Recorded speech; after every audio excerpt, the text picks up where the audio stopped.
సియా వల్ల లింగ్ మళ్ళీ స్టోన్ గ్యాంబ్లింగ్కు యజమాని అవుతాడు. అది చూసి జావో అక్కడి నుండి సైలెంట్గా వెళ్లిపోదామని ప్రయత్నిస్తాడు. కానీ అప్పటికే అతను సియాతో పందెం వేసి ఓడిపోయి ఉంటాడు. అందుకే లింగ్ అతన్ని అంత సులభంగా వదలడు.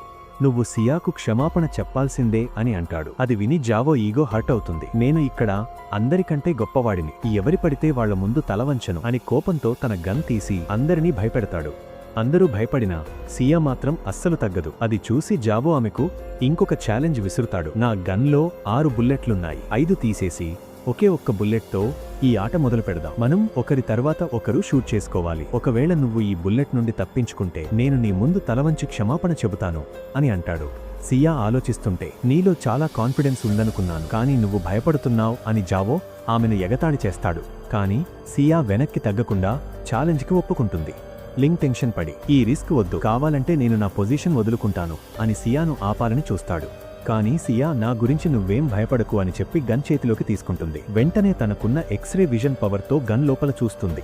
బుల్లెట్ చివరి రౌండ్లో ఉందని ఆమెకు అర్థమవుతుంది. దాంతో ఫుల్ యాటిట్యూడ్తో సియా ఇలా అంటుంది, నేను నాపై 5 సార్లు షూట్ చేసుకుంటాను, నువ్వు మాత్రం నీ మీద ఒకే ఒక్కసారి షూట్ చేసుకోవాలి, సరేనా? అందరూ ఆమె ఏదో గొప్పలు చెబుతోంది అనుకుంటారు. కానీ సియా అందరినీ ఆశ్చర్యపరుస్తూ వరుసగా 5 సార్లు తనపై తనే షూట్ చేసుకుంటుంది. అది చూసి అక్కడ ఉన్నవాళ్ల గుండె చప్పుడు పెరిగిపోతుంది. ఆమె ధైర్యాన్ని చూసి అందరూ ఇంప్రెస్ అవుతారు. ఇక చివరి ఛాన్స్ జావోది. సియా గన్ అతనికి ఇస్తూ ఇప్పుడు నీవంతు షూట్ చేసుకో అని చెబుతుంది. లోపల బుల్లెట్ ఉందని తెలిసి జావో వణికిపోతుంటాడు. అది చూసి సియా నవ్వుతూ నీ వల్ల కాకపోతే చెప్పు, నేనే నిన్ను షూట్ చేస్తాను అని గన్ లాక్కుని ట్రిగ్గర్ నొక్కుతుంది. ఆ శబ్దానికి భయపడి జావో నేరుగా సియా కాళ్ల మీద పడిపోతాడు.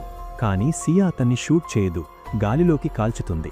జావో మాత్రం భయంతో వణికిపోతూ ఆమెకు క్షమాపణలు చెబుతాడు. మరి ఆ తర్వాత ఏం జరిగిందో తెలుసుకోవాలంటే పార్ట్ 9 అని కామెంట్ చేయండి. వీడియో నచ్చితే లైక్ చేసి మన ఛానల్ని సబ్స్క్రైబ్ మరియు ఫాలో అవ్వండి.